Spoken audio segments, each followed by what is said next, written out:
Welcome everyone, my name is Ryan Fasan. Welcome to Tile of Spain's Meet the Makers, where we give you a spotlight on what's going on inside the heads of the manufacturers from Tile of Spain. I'm really pleased today to talk with Jose from Cevica, one of the most exciting small format manufacturers from Spain. So Jose, welcome. Thank you, Ryan.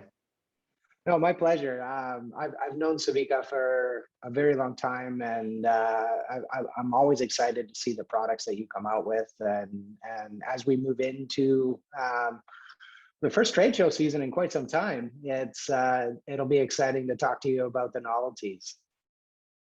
So one of the things, and probably the best place to start for a company like Cevica is that there's so much history in ceramics that we have to draw from, especially in the Castillon region in Spain, with this cluster of innovation building upon each other, and all of the years, decades of history that you have to draw upon.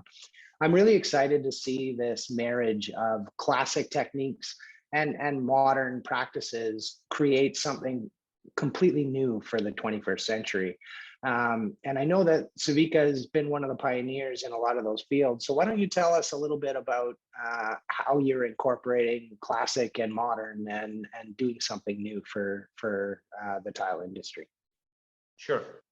Well, Ryan, as you know, Cevica is one of the few factories that still uses the double firing process, a handmade process, okay?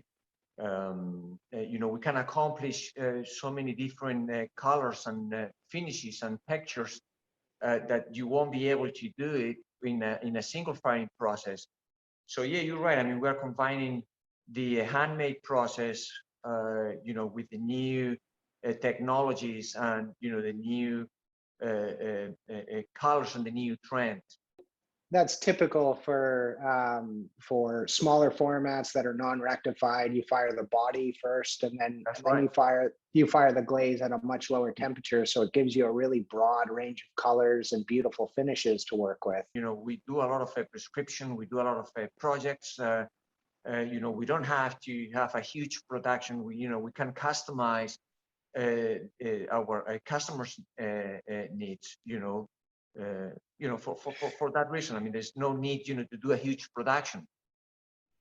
Yeah, that's something that there's a big part of your website that's actually dedicated to a specifier's dream, basically, like being able to pick Pantones or offer paint swatches for color matching and smaller production runs in a broad range of sizes and shapes. That's something that you actively pursue at Cevica for projects, correct? That's correct. You're absolutely right. Yes. Now, is there any restriction to the colors that a designer can specify, or like what kind of color libraries do you generally work with? Is it only Pantones or Pantone? Any color.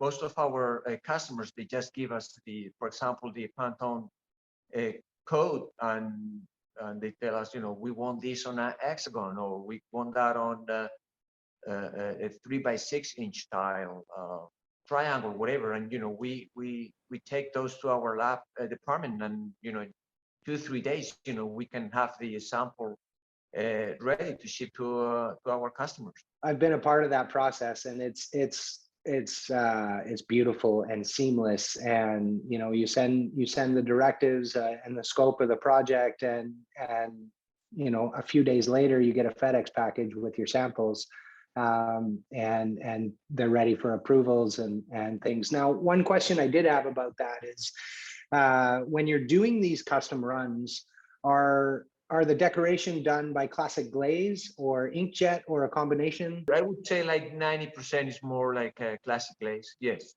Okay. Well, that's cool.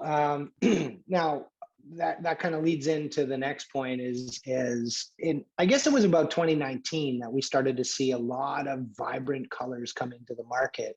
We started to see a lot more blues and greens, and even pinks instead of just grays and whites and creams. How has Cevica's product offering kind of morphed and leaned into that trend. Is that something that you're still seeing continue? Um, maybe tell us a little bit about the colors that We do have some people asking for, those bright colors, like you said, blues and greens or even pinks. Yeah, so now that, I mean, that kind of leads into the shift that I've been seeing lately in neutrals. We've been kind of in a decade of grays for a very long time, and it seems like with all of the trends in biophilia and a lot of the organic colors and compositions, a lot more houseplants coming into people's spaces, whether it's offices or residences. We started to see a lot more browns and earth tones and natural cotos and things like that come into the design language for 2022 as we come out of this pandemic. Is that something that you're seeing in your product developments as well? Are you kind of leaning into warmer tones? Yeah, we're trending more to these warm grays. Okay. Yeah, I don't see a lot of terracotta colors. Yeah, you do. Yeah, that tends to be more in the larger format and floor category as opposed to the small format double fire wall, I guess. You see the accent colors in those more than you do in floors. Right, and again, you see those bright colors for as accent pieces.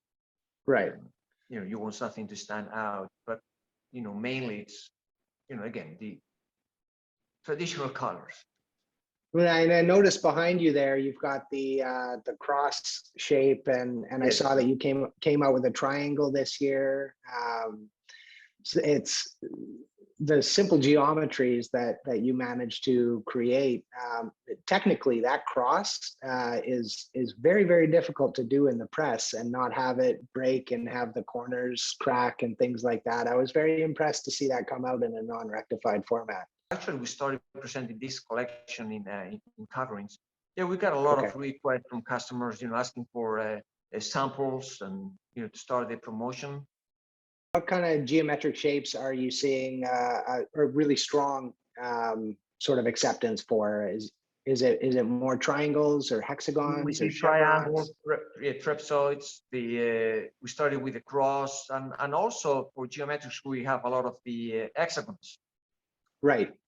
Mm-hmm. And for both floors and walls, because I know you do some floor tile as well. I would say the hexagons go more for the floor tiles. Oh, okay.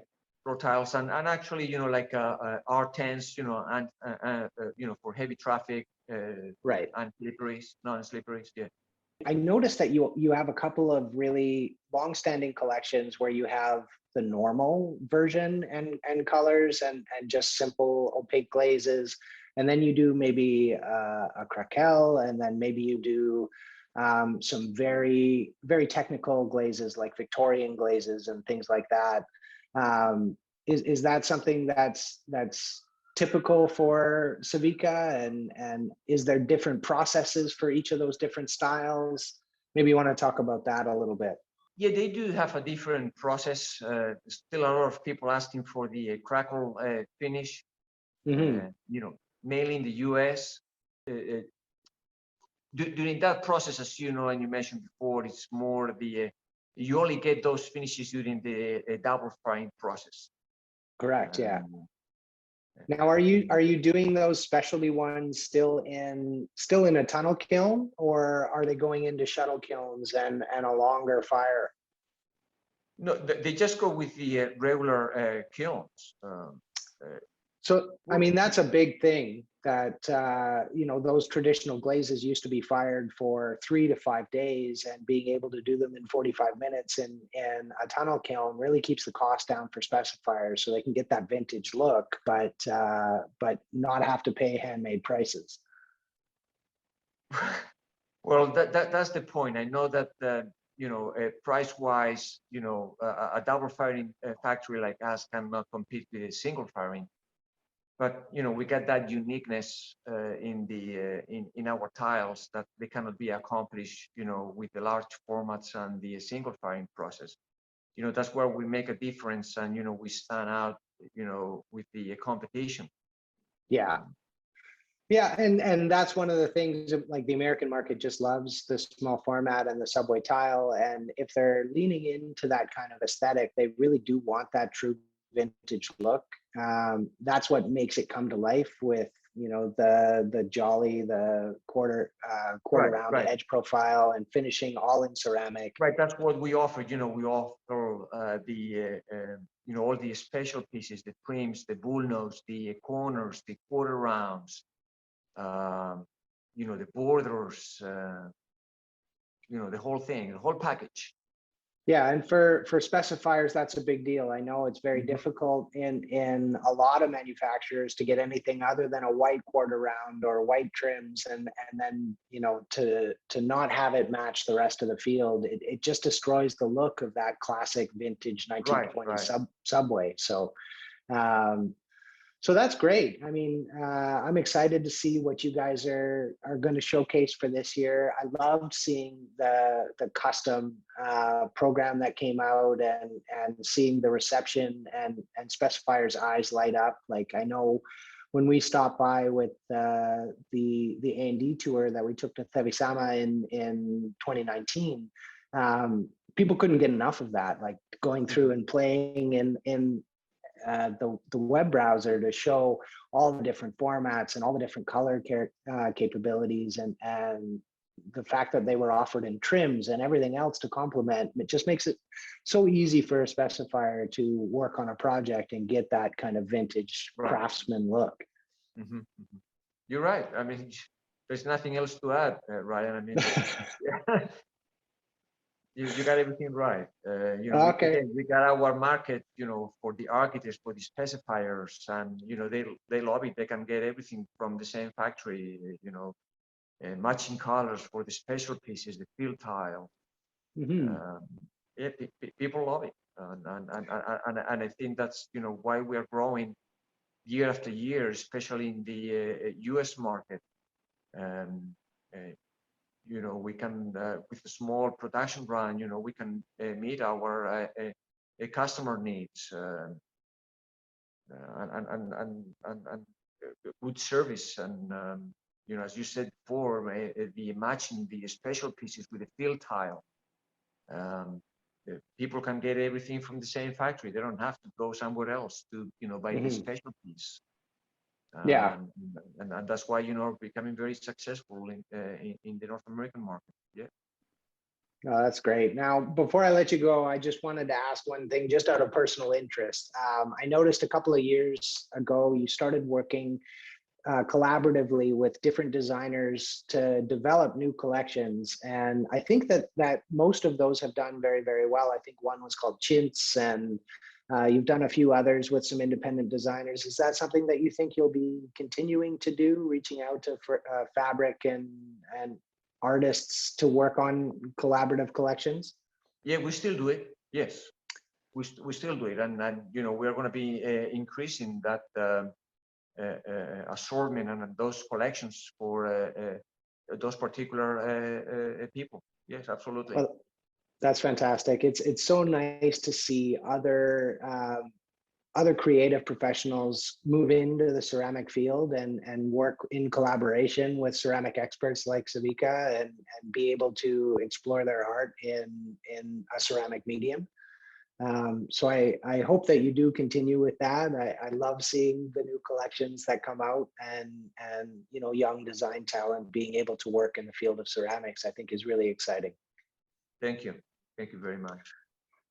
Well, Jose, thank you very much for taking the time to talk to us today. I hope that everyone checks out Cevica's website and explores the tools that they have to be able to realize your designs in ceramics. So thank you, Jose.